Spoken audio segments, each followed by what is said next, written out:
Hello, you lovely ladies and gentlemen, my name is Mings, and today I welcome you guys to the start of a brand new playthrough on my channel. Today we're checking out the Advanced Wars 1+2 Reboot Camp Challenge Campaign. Yes, the Challenge Campaign, the one you unlock after clearing the regular campaign. In case you missed it, I did 2 streams live on my channel, one where I cleared the Advanced Wars 1 campaign, the other one where I cleared the Advanced Wars 2 campaign. The first one took me about 8 hours, the second one I was barely able to get done in 12 hours, which was quite intense. I think I went to sleep and I slept for like 16 hours, but I'm feeling well rested, and now I want to take on the challenge campaign. Now, for those of you waiting for my full review of the game, it's coming, but I just wanted to start this. I'm very curious as to how difficult this campaign is going to be. In case you don't know, the original Advanced Wars 1 hard campaign is one of the hardest ever created. It is brutally challenging. And my goal for this particular playthrough is to play through every single mission. I'm going to do a 100% clear. I'm going to try to get S rank on as many missions as I can. And towards the end, my goal is to unlock rivals on challenge difficulty. Yes, if you know what rivals is, you know. If not, stay tuned. I'm very curious to see if they changed the mission in any way. Now, of course, they've already made some pretty radical changes in the campaign itself. This time around, you actually start out with the mission Tank Ops, which used to be part of field training before. But we don't face Olaf in the original It's War mission until mission 4, so they've added 3 missions at the start of the campaign, clearly also in challenge mode, but I think that's fine. So, mission 1, Tank Ops. Olaf has occupied Coral Fortress with a prized unit in tow. Take this opportunity to show Andy the ropes and tanks. So I'm curious to see whether or not they've changed this particular mission any from its original iteration. But I remember it being actually pretty decently challenging, even on Classic, so we'll see. A medium tank? Olaf means business. Even with all our units, we'll need an airtight strategy to win. Yeah, I know all that stuff. Let's go get him now. Okay, so they've cut away a lot of the initial dialogue and also all of the training, which is definitely the right move. So right off the bat, I'm not noticing any big differences. I don't remember the map clearly from my first stream, but it doesn't seem like Olaf has that much more stuff, so I think I'm just going to approach it the same way I did initially.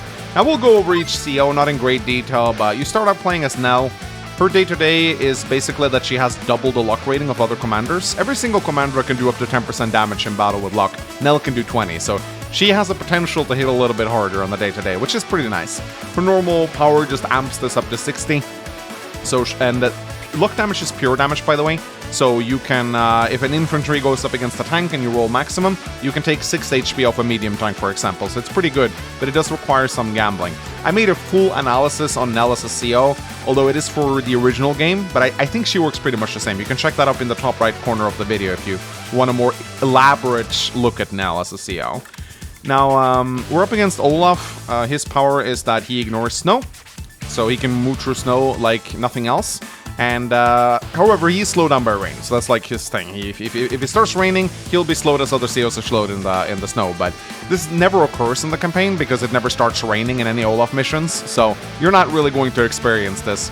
And his normal power, unsurprisingly, makes it snow. You will see that in this map. And you can even get to use Nell's power in this map, which is something that you couldn't do in the originals. I think that's kind of cool. Now, I will be voice acting and showing animations and all that good stuff. Let me know if you want me to turn it off in the comment section, or if you don't. I haven't quite decided yet. I want to treat this as a regular Let's Play for all intents and purposes, for those who didn't watch the original streams. So here, this is pretty much a free strike on Olaf's tanks. There is a mech underneath the tank, but if the mech behaves like it did in the original mission, I'm pretty sure it should just go around capture properties, so we can pretty much ignore it. I think it's going to just go capture this property right off the bat.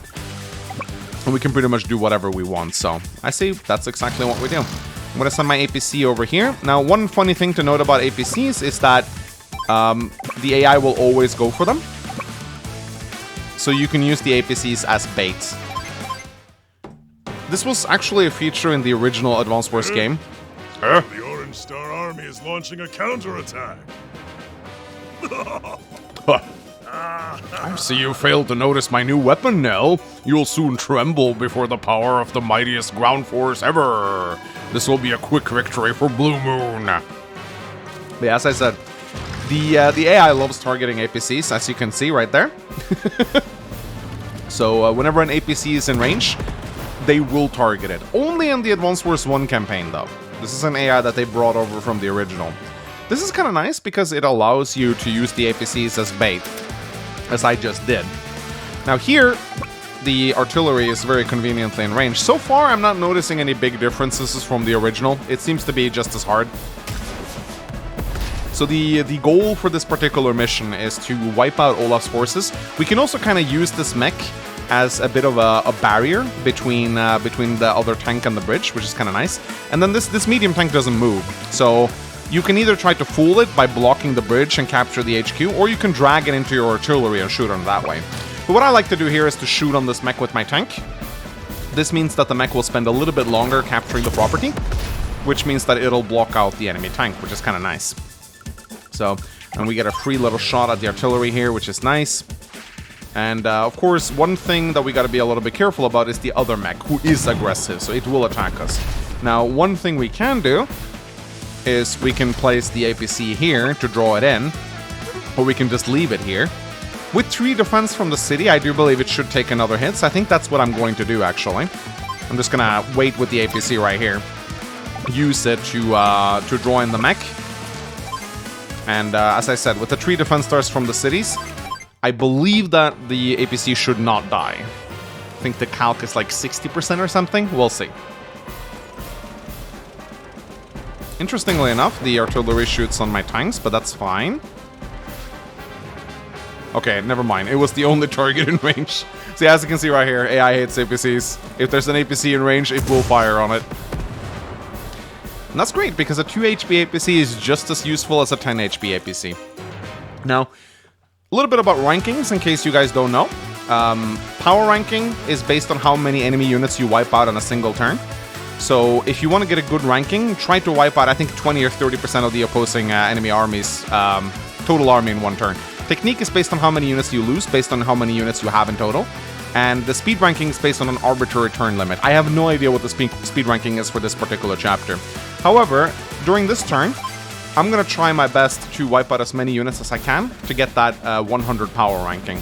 Now, a thing that I actually don't know, and this is something that I'd be interested in testing out, is whether or not the power and technique ranking even matter in the advanced campaign.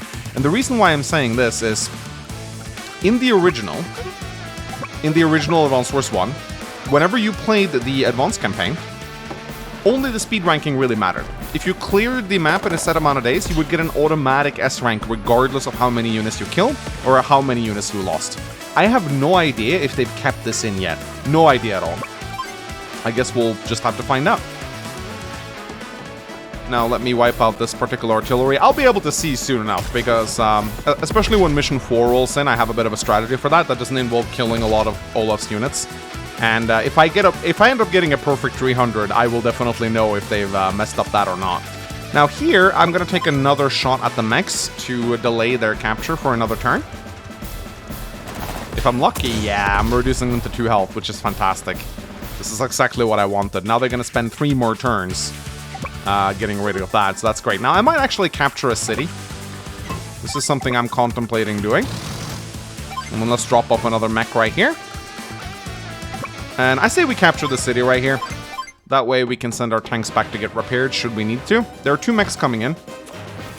So, looks like Olaf's tanks just retreated. Okay, so that's interesting. So now we definitely have to evacuate this spot, unless we want our tank to die. So I think what I'm going to do is I'm going to move my tank back here. And maybe... this is interesting. So I guess I could go over here. And I can shoot this mech. I think I'm actually going to do that, and then I'm going to capture the city.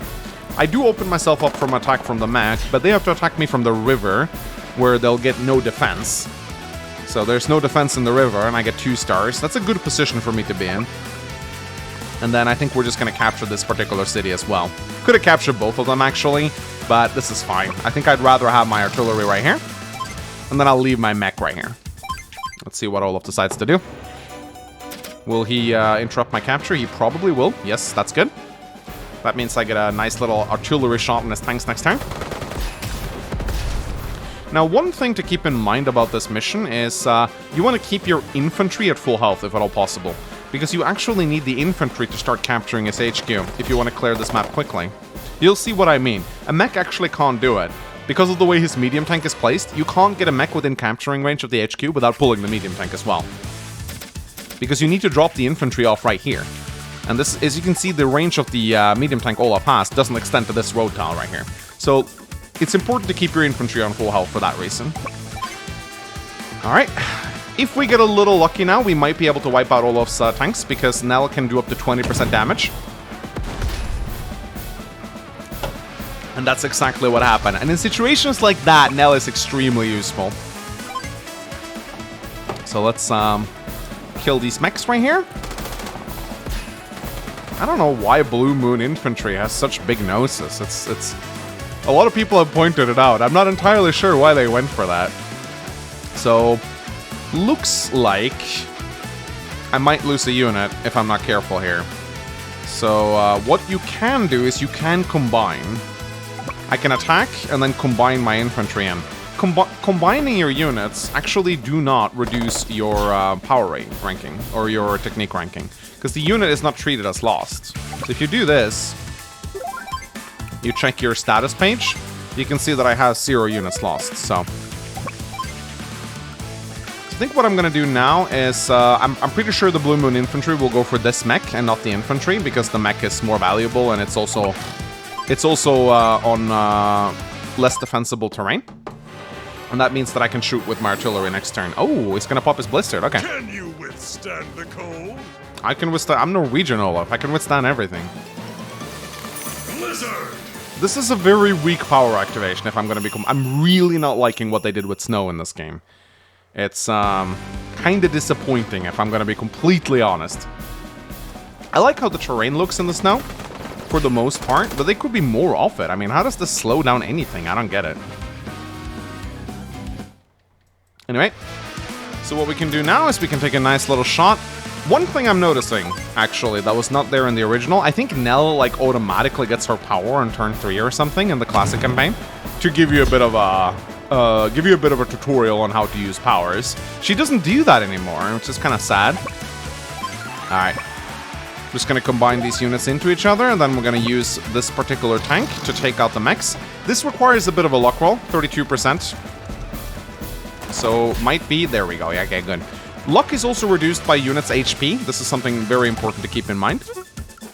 I don't actually know if that is the case for the reboot camp. That's something I'll need to do a bit more theory crafting on, I think. So, we can't really kill Olaf's medium tank as it is right now. We can try with the artillery, and it would be fun to try. But what I'm gonna do is I'm also gonna go for the HQ cap, so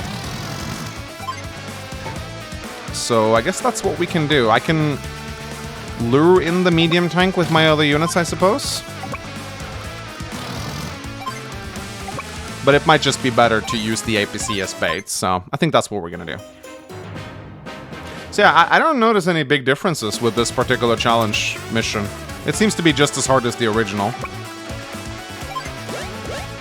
Alright, we're capturing his HQ, and we're gonna put the APC right here, and the tank right here. And just because I think it's fun to do, we'll move in the artillery as well and capture this property right here. Now, one thing that's gonna be important is, if he kills both of our units, which he probably will do, will that actually impact our technique ranking? Because if the advanced force, as I said, you know, as I said at the start of the video, it may be that that actually won't be a thing.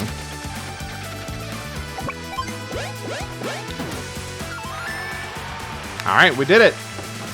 Let's see what kind of ranking we get. Woohoo! You really let Olaf have it, Nell! No time for celebration. If Olaf has access to medium tanks, then our current tactics won't suffice. I'll have to ask Central Command to ship in some new units. What? Even my medium tank was defeated? Curse that Nell! But it doesn't look like she has any air units ready to use yet. I'm sure I'll enjoy our next encounter. Alright, will I get A perfect S rank. Great job.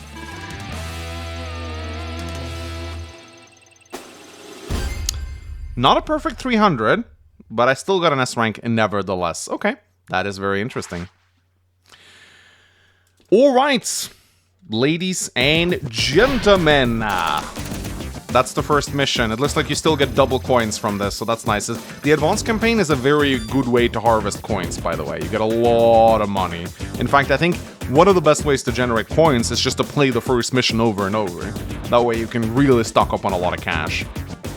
So anyway, guys, hope you guys enjoyed my first playthrough, my first mission of the challenge campaign. Not very challenging at the moment, but we'll see if that changes. Anyway, leave a like and a comment, and I'll see you guys in the next one. Bye-bye!